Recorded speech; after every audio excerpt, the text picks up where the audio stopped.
வணக்கம். அனைவரும் கடவுள் துணையோட இனி வரும் நாட்களை ஹாப்பியாக சந்தோஷமாக இருக்கணும்னு சொல்லிட்டு நானும் கடவுள்கிட்ட வேண்டிக்கிறேன்.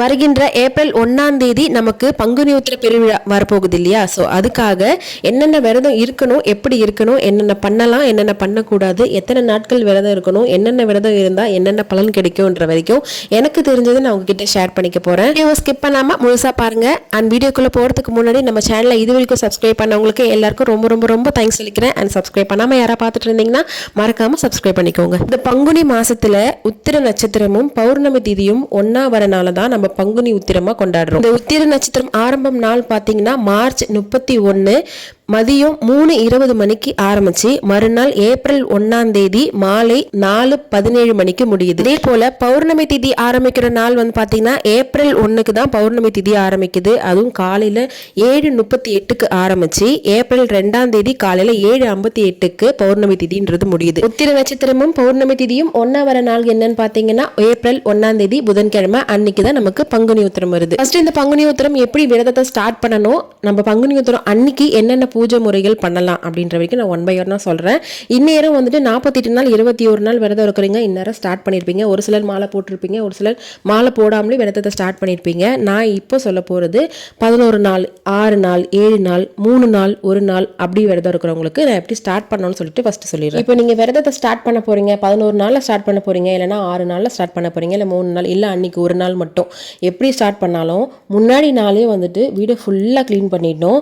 நாளைக்கு நான் விரதம் இருக்க போறேன்னு சொல்லிட்டு இன்னைக்கு வரைக்கும் நைட்டு வரைக்கும் நான்வெஜ்ஜை கட்டுன்னு கட்டிட்டு அதுக்கப்புறம் நீங்கள் விரதத்தை ஸ்டார்ட் பண்ணீங்கன்னா அது சரியான முறையாக இருக்காது. கண்டிப்பாக உங்களால் முடிஞ்சால் ஒரு 3 நாள் விரதம் இருந்துட்டு நீங்கள் மாலை போடுறதோ இல்லை விரதத்தை ஸ்டார்ட் பண்ணுறதோ பண்ணிக்கலாம். முடியாத பட்சத்தில் நாளைக்கு நீங்கள் விரதம் ஸ்டார்ட் பண்ண போறீங்கன்னா இன்னைக்கு 1 நாள் விரதம் இருந்துட்டு மறுநாள் நீங்கள் ஸ்டார்ட் பண்ணது கரெக்டான முறையில் இருக்கும். ஓகே, நான் விரதம்லாம் இருந்துட்டு இன்னிலேருந்து நான் விரதத்தை ஸ்டார்ட் பண்ண போகிறேன் அப்படின்னு யோசிக்கிறவங்க வந்துட்டு காலையில் அதிகாலையிலே ஏஞ்சிடணும். அதாவது பிரம்ம முகூர்த்த வேலையிலே சீக்கிரமாக ஏஞ்சிடணும். ஒரு 9 மணிக்கு மேலே 8 மணிக்கு எல்லாம் பொறுமையாக ஏஞ்சிட்டு நீங்கள் விரதத்தை ஸ்டார்ட் பண்ணக்கூடாது. கொஞ்சம் ஏர்லியாகவே ஏஞ்சிட்டு நீங்கள் காலையில் குளிச்சு முடிச்சு ஃப்ரெஷ்ஷாக இருந்துட்டு காலையிலேயே நீங்கள் விரதத்தை ஸ்டார்ட் பண்ணுற மாதிரி இருக்கும். 6 நாளோ 3 நாளோ 1 நாளோ இல்லை நீங்கள் மாலை போடணும்னு அவசியம் கட்டாயமே கிடையாது. ஒரு வேளை நீங்கள் விருப்பப்பட்டீங்கன்னா உங்களால் கண்டிப்பாக மாலை போட்டுட்டு கரெக்டாக இருக்க முடியுன்ற பட்சத்தில் நீங்கள் தாராளமாக மாலை போட்டுக்கலாம். காலையிலேயே போயிட்டு கோவிலில் மாலை போட்டுக்கோங்க. நீங்களே மாலை போட்டுக்க கூடாது. ஒன்று வீட்டில் இருக்கிற பெரியவங்க கையில் போட்டுக்கோங்க, இல்லைனா கோவிலுக்கு போய் கூட நீங்கள் மாலை போட்டுக்கலாம். ரொம்ப சிம்பிளான முறையில் நீங்கள் பூஜையை ஸ்டார்ட் பண்ணுங்க. முடிக்கும் போது என்ன நைவேத்தியம் பண்ணணுன்ற வரைக்கும் நான் சொல்கிறேன். காலையில் வந்துட்டு நீங்கள் பூஜை ரூம்லாம் க்ளீன் பண்ணிவிட்டு பூஜை ரூமில் பூவெல்லாம் போட்டு அலங்காரம் பண்ணிவிட்டு நிலைவாசல்லேருந்து ஸ்டார்ட் பண்ணுங்கள். நிலைவாசலில் விளக்கு வச்சுட்டு உள்ள குலதெய்வத்தையும் வேண்டிக்கிட்டு முதல் கடவுளான விநாயகரையும் நீங்கள் வேண்டிட்டு தான் ஆரம்பிக்கணும். ஏன்னா குலதெய்வம் அருள் இல்லைனா நம்ம இஷ்ட தெய்வ அருள் நம்மளால் பெறவே முடியாது. ஸோ அதனால் குலதெய்வ அருளும் நமக்கு வேணும். ஃபஸ்ட்டு நீங்கள் குலதெய்வத்தை வேண்டிட்டு அதுக்கப்புறம் விநாயகரை வேண்டிட்டு அதுக்கப்புறம் நீங்கள் ஸ்டார்ட் பண்ணலாம். இன்னும் ஒரு சிலர் வந்துட்டு மாலை போட முடியாது அப்படின்னு யோசிக்கிறவங்க கையில் காப்பு கட்டி கூட நம்ம விரதத்தை ஸ்டார்ட் பண்ணலாம். அது அவங்கவுங்களோட விருப்பம் தான், கம்பல்ஷன் ஒன்றும் கிடையாது. ஓகே, இப்போ வந்துட்டு மாலை போட்டு வந்தாச்சு, இல்லை காப்பும் கட்டியாச்சு, கோவிலுக்கு போயிட்டு வந்து வீட்டுக்கு வந்து எப்படி பூஜை பண்ணுறதுன்னா நீங்கள் வந்துட்டு முருகர் ஃபோட்டோ ஃபஸ்ட்டு வச்சுருந்தீங்கன்னா நல்லா சுத்தம் பண்ணிவிட்டு சந்தன குங்குமம் இல்லை மஞ்சள் குங்குமம் வச்சு ரெடி பண்ணி பூ வச்சு அலங்காரம் பண்ணிக்கோங்க.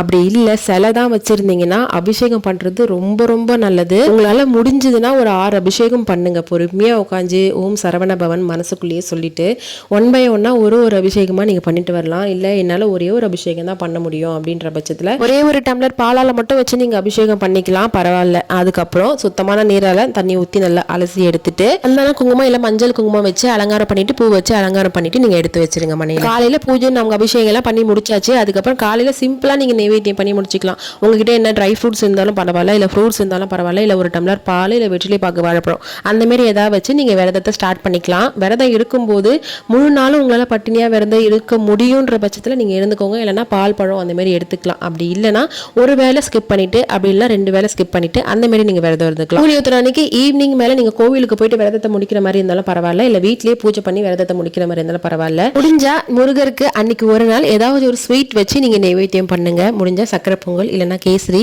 இல்லைனா ஒரு டம்ளர் பாயாசம், இல்லைனா ஒரு டம்ளர் பாலில் நல்லா தூக்கலாம் நாட்டு சக்கரை போட்டு நைவேத்தியம் பண்ணுங்க. ஏன்னா அவருக்கு திருக்கல்யாண நாள் இல்லையா? அப்படி ஒரு சந்தோஷமான நாளில் இனிப்பு இல்லைனா எப்படி? ஸோ முடிஞ்சா பண்ணுங்க. இல்லைனா ஒரு டம்ளர் பாலில் நல்லா தூக்கலாம் நாட்டு சக்கரை போட்டு, இல்லைனா பாலில் தேன் போட்டு கூட நீங்கள் நைவேத்தியம் பண்ணலாம். அதோட பங்குனி உத்திரம் அன்னைக்கு கட்டாயமாக நீங்கள் வெற்றிலை தீபம் ஏற்றுங்க, ரொம்ப நல்லது. ஏன்னா மகாலட்சுமி தாயார் அவதரித்ததும் இந்த பங்குனி உத்திர நன்னாளில் தான். இதை நான் எதுக்கு சொல்றேன்னா வெற்றிலையோட நுனியில மகாலட்சுமியும் நடுவுல சரஸ்வதி தேவியும் காம்புல பார்வதி தேவியும் வாசம் செய்யறாங்க. சோ அதனால வெற்றிலை தீபம் ஏற்றுவதால மகாலட்சுமியோட பரிபூர்ண அருளும் நமக்கு கிடைக்கும். இந்த பங்குனி உத்திர விரதம் இருப்பதால நமக்கு கிடைக்கக்கூடிய நன்மைகள் என்னன்னு பாத்தீங்கன்னா குழந்தை வரங்கள் கிடைக்கும். அது மட்டும் இல்ல சொந்த வீட்டுக்கான கனவுகளும் நிறைவேறும். மட்டும் இல்ல உங்களுக்கு கல்யாணம் கைகூடி வரமாட்டது, திருமண தடைகள் அதிகமா இருக்கு அப்படின்னு யோசிக்கிறவங்க பங்குனி உத்திர விரதம் இருப்பதால உங்களோட திருமண தடைகள் அனைத்துமே நீங்கி மிக விரைவில் நமக்கு திருமணம் கைகூடி வரும் என்றதும் சொல்லப்படுது. பங்குனி உத்திரத்துக்காக நீங்க 7 நாள் விரதம் இருக்க போறீங்கன்னா 26 மார்ச் அன்னைக்கு நீங்க ஸ்டார்ட் பண்ணா கரெக்டா இருக்கும்.